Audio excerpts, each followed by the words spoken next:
Hey guys, got another little haul here. So I've been in the market for a bigger motor, and I found this one horse GE motor, dual voltage, uh, in beautiful working condition. So I'm going to take this apart, clean it up, repaint it. It's got a switch already hooked up to it. I heard it run. It's very quiet, very powerful. The bearings sound like they're brand new in it. And then, so that was 25 bucks. And from the same person, I got this Leland motor. Now this was free. This is a three-phase motor, half horsepower, and it's meant to run off 220 or 440. So I really can't power this motor. I don't have a phase converter. I don't have 220 electrical for that matter, but it was free, and it's a nice motor. It's very heavy. It's got a very big case, but so I snagged it. These little tabs are threaded. They come off, and it's where you put the oil. So I don't know. You know, maybe I can build a phase converter, or at the very least, I can probably use the bearings from it. So that's it. 25 bucks for the GE motor was a good deal. And my intentions are to run this little cast bench grinder, belt driven bench grinder with it, with a couple of big wire wheels. So should have the juice with that motor there. So I was originally going to run the one that came with it. Sorry about the shadow, but you see there, it's an older GE. Got quite a few motors. Let's go through them real quick. Obviously, we got these two. The GE motor there. It's hard to see, it's dark, but that's a Westinghouse motor that came with the table saw. And all these motors over here. Got a Dewar, GE, I forget the other ones. It is dark, so I'm not going to waste your time on that. But that's about it. A couple of motors. Also, I'm pretty happy with the tool pickup today, and the brushes as well. These brushes are cool. I'm gonna figure out a nice way to display these, and we're gonna go from there. See, this one here is made in Germany, Atco. Yeah, the majority of these brushes are horsehair, and they're decent. You know, this one is cool. It's got the 13 cents stamped on it. So back in the day when this was at the hardware store or whatever, it was 13 cents. Now these were, I think these are mostly shoe brushes, and I think that's what they were used for. But again, it was a house sale, and you know, I figure why not use these in the garage. I already got a couple of wooden handle, like I've had this brush for a little while now, and I use it just to dust off tools and whatnot, because I'm always getting grinding dust everywhere and whatnot. And also this one I've had for a little while now, and they work great. Love them. So got a whole bunch of new ones. The price was right, $3. Now got this Kennedy box, and I just squirted some WD-40 on the hinges, just because. And this thing is really cool. I don't know, apparently Kennedy produced a lot of tackle boxes too. They weren't just tool makers, so this very well could have been a tackle box, but it's cool. You just open the lid, and as you lay the lid down, these just like that, these drawers kind of set in place like that. So look at that. Yeah, so that's a cool box. Definitely old. And like I was saying, it's got a copper, a bronze type of coppery hue to it, and it's not rust. Overall, the condition is decent on the box. So that was $3.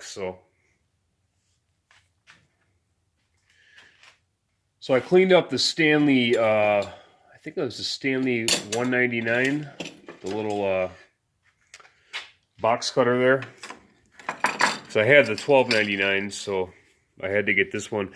And of course, that Stanley that I just got today is it's aluminum. It's not a cast iron housing. But I started cleaning up these SK Wayne needle nose. Now I snagged these because, well, everything at the sale was half off, and I think these were only marked $1 to begin with, so I would have put them at 50 cents. Now I got everything bundled. They're in groups of 3. I had the brushes, the whole box of brushes was $3. All the miscellaneous tools together were $3, including the sledgehammer, which I'll show you the sledgehammer in a second. I did some cleanup on that. But these needle nose are in good shape. And you can see the cutters. There's no nicks in the cutters at all. So these are the 1661 USA made SK Wayne needle nose pliers. And I'm liking them.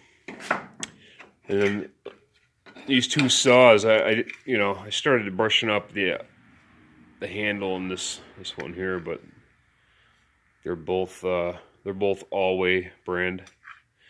I guess the blade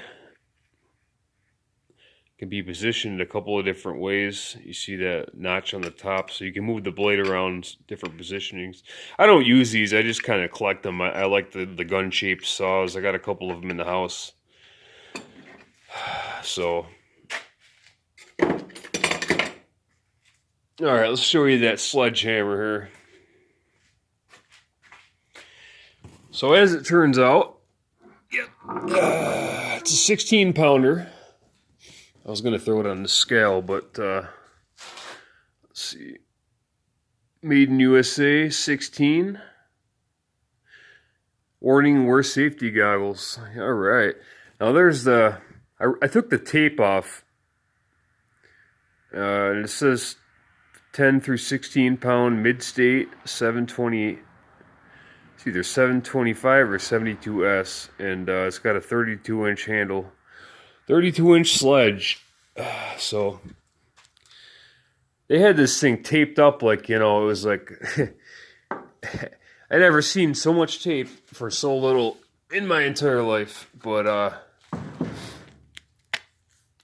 there was a little, it wasn't even a crack, but there was a little splinter taken out of the top of the handle.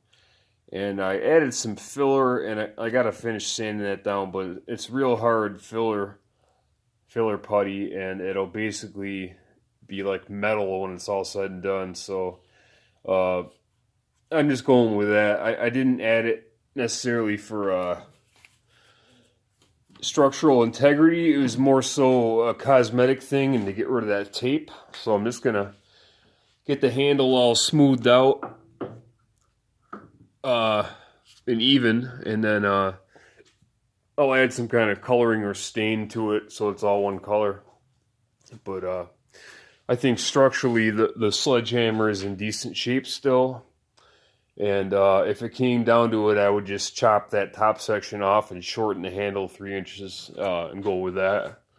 And we'd still have a 28-inch handle, which is pretty decent. So I did a little tinkering on this geez, I can't even remember the brand name on this baby. What we got here? Hill Clark and Company machine tools. It's a drill press. So I did a little tinkering on it. Basically, I popped the chuck off because you see that terrible weld job there? It's like they I don't understand that at all. I have OCD when it comes to stuff. I like it done right, and I take a little bit of pride in what I do, especially if I own the piece. I'm not just gonna. It looks terrible. So what we're going to do is pop that chuck right off there. And also what I'm going to do is pop this piece off from here down. So I'm going to knock that piece off, and I'm going to get a whole new taper. Put a whole new taper on the chuck and then pop it in here. So I hammered down the, my terminology is off with these drill presses right now. Spindle maybe? This piece here. I kind of hammered it down. I'm going to remove that to better access this area and pop that piece off. Replace that whole unit there. I got some grinding to do on this this wheel. So got a little ways to go still. But slowly but surely. So there was quite a bit of slop with the way it is with that weld job, and then this thing here looks like it was welded together. So it's kind of wobbly when I saw it run. So we're gonna make it as good as we can and hook that back up. So I think for tonight, what I'm gonna do is this wooden wheel that goes with this hand crank piece, I'm gonna go ahead and screw this in because it's driving me nuts being loose. It actually fell off today when I was doing something on the table here. So anyways, video is getting long. I just wanted to do a quick check-in. Appreciate you guys, each and every one of you, all 4 of you that watch. It's a small channel. This is you know, I just brand new to YouTube. Terrible at making videos, but it is what it is. Like I've always said, if I can get one person that watches my content and likes it, then it's all worth it to me. I don't have anyone in my life that I can share this stuff with, so YouTube is my outlet to be able to share the things that I pick up and whatnot, because I know people out there appreciate it like I do. So I'm happy to be able to share this stuff with you guys. So thanks as always, and have a good night. Take care.